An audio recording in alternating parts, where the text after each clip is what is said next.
gagawin kung nagpa-matching tattoo ang boyfriend at yung girl best friend niya?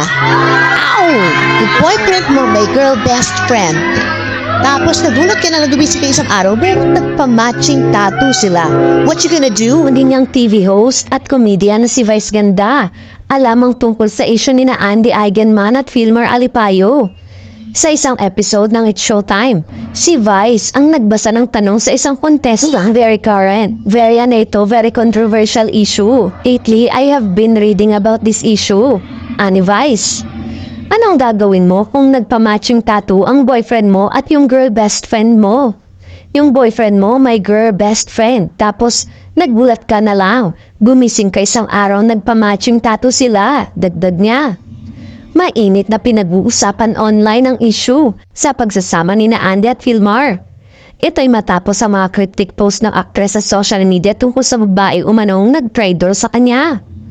Napansin din kasi ng netizen na hindi na nagpa-follow ang isa't isa. Kasunod nito'y binasag na ni Pernilla S. Juo, ang babaeng sinasabing third party sa di umano'y hiwalayan ni na Andy at Filmar ang kanyang katahimikan.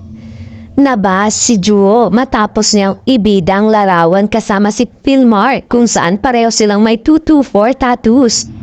Nagsalita na rin ito na tao lamang din daw siya na nakakaramdam ng pain.